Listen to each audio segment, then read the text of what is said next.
Les Instituts Confucius se présentent comme un programme d'échange culturel et d'apprentissage de la langue chinoise en Chine comme à l'étranger. Depuis 2004, les Instituts Confucius se sont progressivement introduits dans plus de 1600 universités et établissements scolaires à travers le monde. Une manière, selon les fonctionnaires de Pékin, de planter des drapeaux rouges partout dans le monde. Le siège des Instituts Confucius décrit lui-même les instituts comme étant une partie de la diffusion de la propagande chinoise à l'étranger et continue de développer sa stratégie de communication et de subversion idéologique. Mais le monde commence à réagir et un nombre croissant d'établissements ont mis fin à leur partenariat avec ces entités controversées. Comment cet outil de propagande de Pékin a-t-il trouvé sa place dans les sociétés fondées sur un modèle démocratique? Quel est son but fondamental? NTD analyse le développement de ce phénomène et expose la réponse de la communauté internationale face à ces problématiques.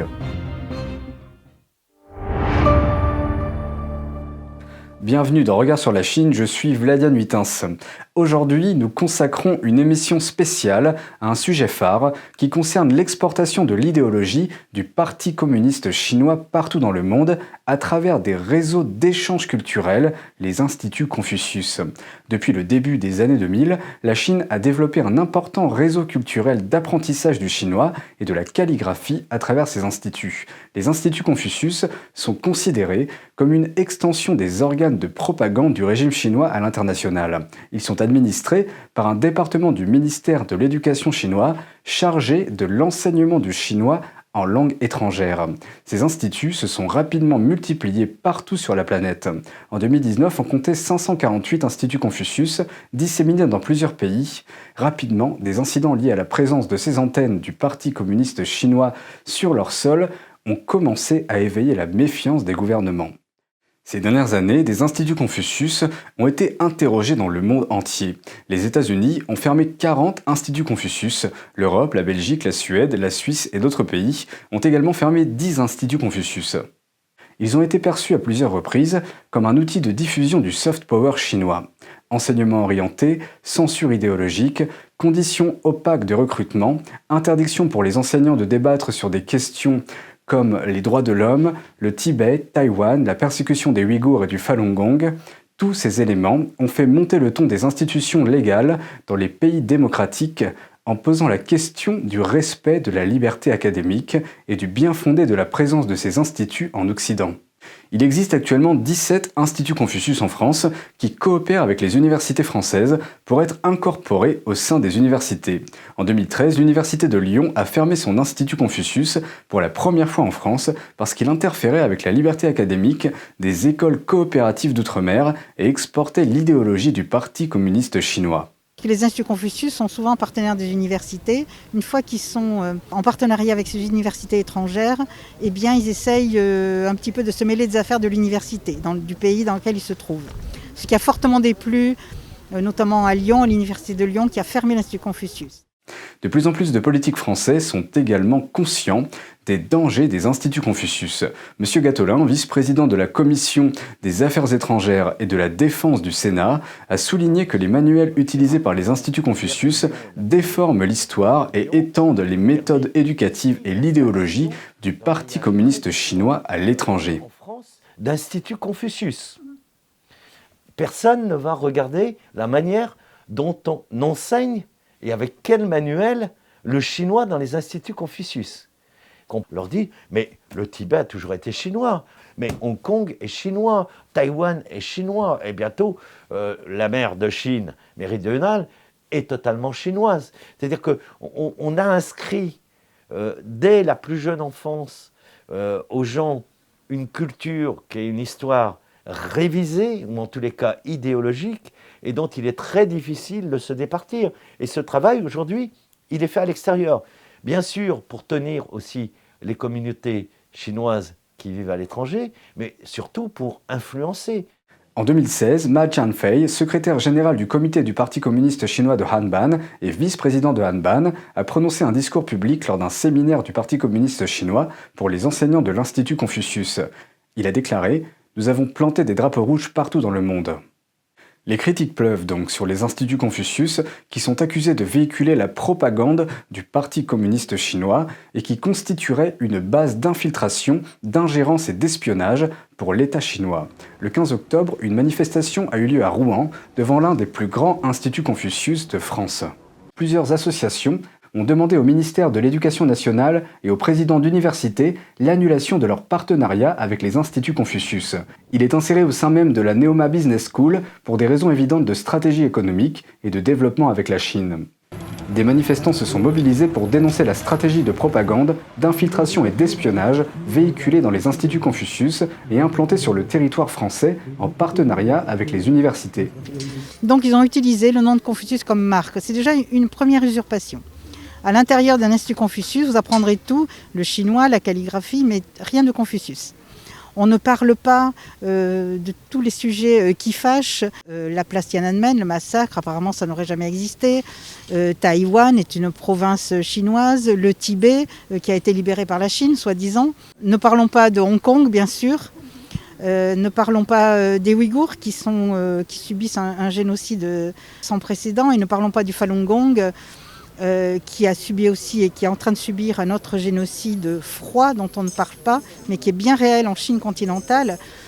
Cela a été exprimé à travers le film Au nom de Confucius, qui est basé sur l'histoire vraie de Sonia Zhao, une pratiquante de Falun Gong, qui a été obligée de dire qu'elle ne pratiquait pas le Falun Gong pour être embauchée comme professeure à l'Institut Confucius de Toronto. Donc ça veut dire que même à l'étranger, le Parti communiste exerce une pression, une intimidation sur ces gens-là. Notre correspondante sur place a interviewé des étudiants qui ont pris part à la manifestation. C'est un peu de la propagande cachée et c'est pas normal de faire ça encore en 2020. Je dis pas que les États-Unis c'est un modèle à suivre, mais quand on voit que des grands pays comme les États-Unis ont pris la décision de fermer ça et que nous on permet encore ça, c'est pas normal je pense. C'est un peu inadmissible que ça se passe surtout dans un pays comme la France, parce que c'est un pays où normalement on est libre de dire ce qu'on veut. Les professeurs ne peuvent pas apprendre la vérité à leurs élèves et sont obligés d'utiliser entre guillemets la propagande. C'est une façon indirecte de faire transmettre la mentalité, l'éducation, les valeurs du Parti communiste chinois. Et par rapport à ça, je pense que ça va contre l'humanisme en général, les valeurs que la France prône et que le peuple français ou même les peuples d'un peu partout dans le monde sont pas en concordance avec. Il faut fermer les instituts Confucius en France. Les manifestants, avec la présidente de l'association Initiative Citoyenne, les caméras de France 2 et notre équipe en tête de cortège, ont eu un bref échange avec les responsables sur place. Confucius au sein de Neoma Business School, qui est l'un des plus gros.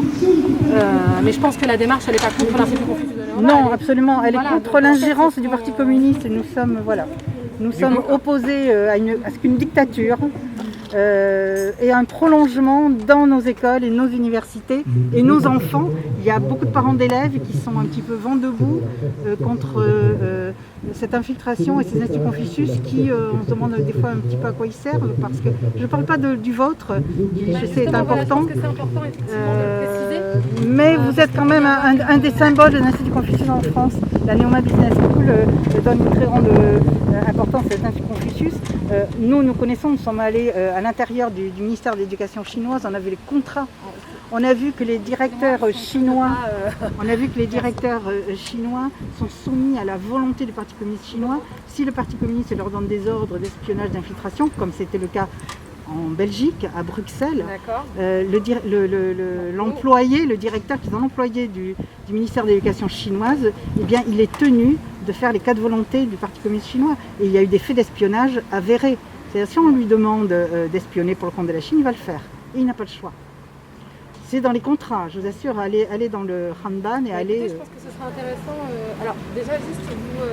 Mais on est France 2, on travaille pour France 2. D'accord. Je vais vous donner mon enquête. Aussi vous verrez. Une vision de l'organisation au sein de notre Institut Confucius. Juste une petite question, ça vous gêne d'entendre des propos comme ça, des propos pareils? Moi, je ne vais pas prendre la parole sur ce sujet-là. En Suède, tous les instituts Confucius ont été fermés. En Suisse, l'Institut Confucius de Bâle a été fermé pour le motif suivant. Il était utilisé comme outil de propagande pour le Parti communiste chinois en Europe. L'Institut constitue une menace pour la liberté académique. Les pays européens reconnaissent progressivement l'importance des instituts Confucius et de plus en plus d'organismes lancent l'alerte à leur sujet. Pour contrer l'influence croissante de la Chine communiste dans le monde, un groupe de parlementaires d'une dizaine de pays ont créé vendredi 5 juin une alliance mondiale appelée l'Alliance interparlementaire sur la Chine ou IPAC. L'objectif de l'organisation est de convaincre différents gouvernements à travers le monde à prendre une position plus ferme contre les politiques du gouvernement chinois et à protéger les valeurs démocratiques. André Gattolin, sénateur des Hauts-de-Seine et membre de La République En Marche, en fait partie. Personne ne va regarder la manière dont on enseigne et avec quel manuel le chinois dans les instituts Confucius. C'est édifiant. Et très souvent on dit « Ah mais on a la chance, nos étudiants, dans une grande faculté de mon département, l'Institut Confucius donne des cours de chinois gratuits. » Voire même on commence au Canada pour les tout petits enfants dès 5 ans s'ils veulent apprendre le chinois. C'est vraiment une stratégie d'influence au long cours. Monsieur Gattolin a appelé les universités françaises à fermer immédiatement les instituts Confucius.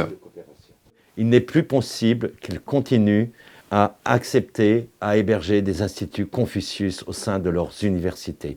Il faut qu'ils prennent conscience de ce qui est en jeu, qui n'est pas simplement un apprentissage gratuit de la langue, ce n'est pas simplement une approche biculturelle, de partage de savoir et de connaissances.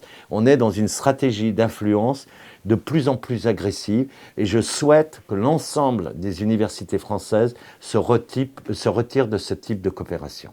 Le sénateur Olivier Cadic a également rejoint l'IPAC et a partagé ses compréhensions avec notre correspondante au sujet des instituts Confucius. Il compare la propagande des instituts Confucius à ce qu'il considère comme de l'islamisme radical. J'ai le même regard là-dessus que le même fonctionnement de mosquées d'islamisme radical. Donc c'est la volonté d'imposer un totalitarisme. Et donc je pense que de la même manière, ces centres, on ne doit pas accepter que des centres puissent contester en France, sur notre pays, des atteintes aux droits de l'homme et donc et se servent de ça pour justement promouvoir un totalitarisme ou donner une image du totalitarisme comme étant acceptable et même enviable.